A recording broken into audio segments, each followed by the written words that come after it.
Welcome to Basket of Tales, a time travel into the world of stories.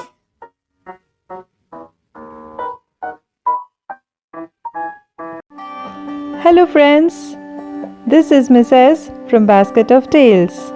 We hope you all are doing well. We are so excited to present our new series, Vikram and Bethaal. We bet you will fall in love with these wonderful short stories. Let me first tell you a little bit about it, followed by a small story. Vikram and Bethaal was written nearly 2500 years ago by a Mahakavi Somdev Bhatt. It was originally written in Sanskrit and have been an integral part of Indian classic tales for many centuries now. These spellbinding stories are told to a wise king Vikramaditya by the witty ghost Bethaal.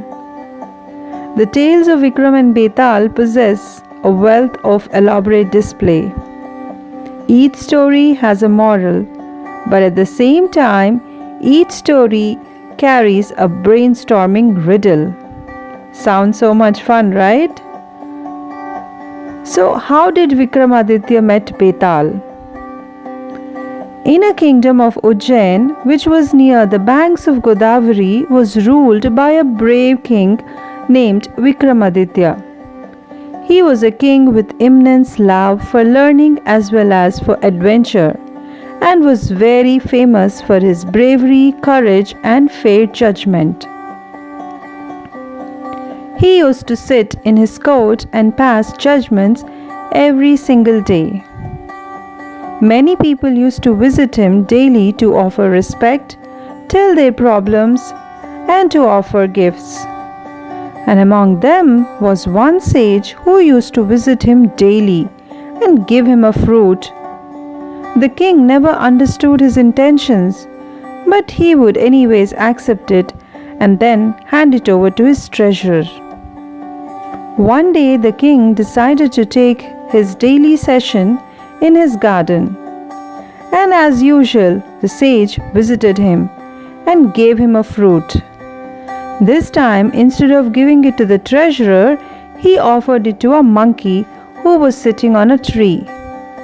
When the monkey dug his teeth into the fruit, a sparkling diamond fell out of the fruit.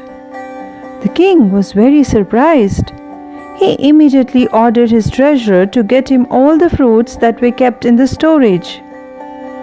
The fruits were rotten, but when the king crushed them, each one of them had a precious gem. The generous king donated all these gems to the poor and waited for the sage's visit to the court. Next day, when the sage came to offer the fruit, the king asked the sage the reason behind his gifting him such priceless gems. The king also asked him what he wanted from him in return. On hearing this, the sage requested to talk to the king in private. He then told him, "I know how brave you are. Hence, I will ask you to do something which requires courage," said the sage. The sage asked the king to meet him under a banyan tree in the forest on the 14th night of a dark moon, which was about 20 miles away from the palace, and he had to do it alone without his army.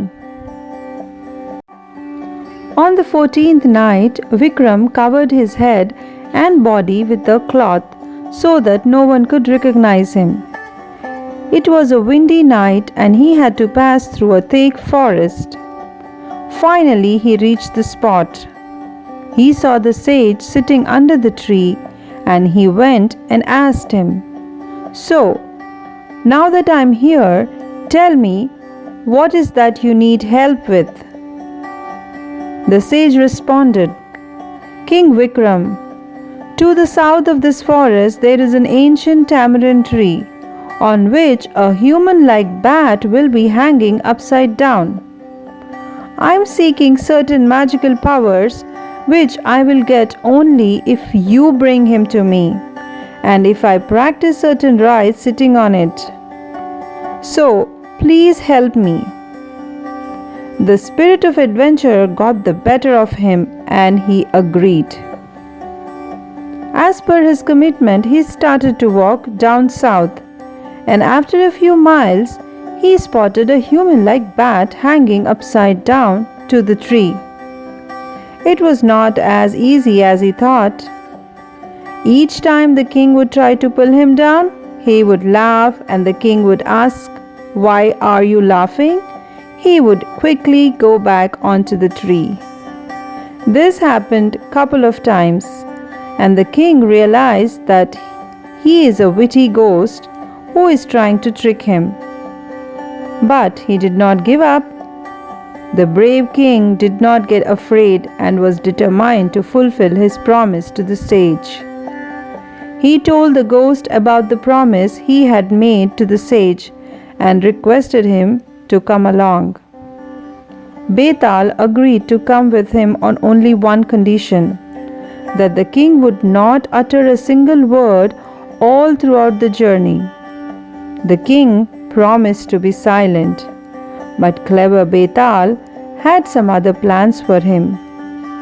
As soon as he attempted to get him down from the tree and put him on his shoulders, he would start narrating a story.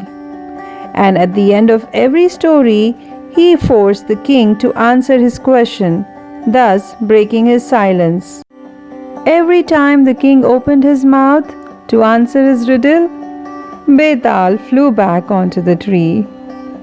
The king had to go back to the tree and start the ordeal of bringing him down all over again. Now this happened 24 times, but the 25th time the king smartly handled the situation and did not answer Bethaal's question.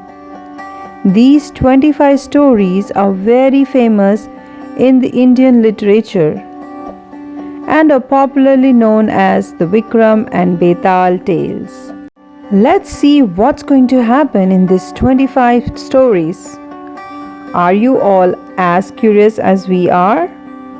Well, we are very excited. So we will be sharing 2 stories each week. So get ready for an adventurous ride with us. See you all real soon. Happy listening.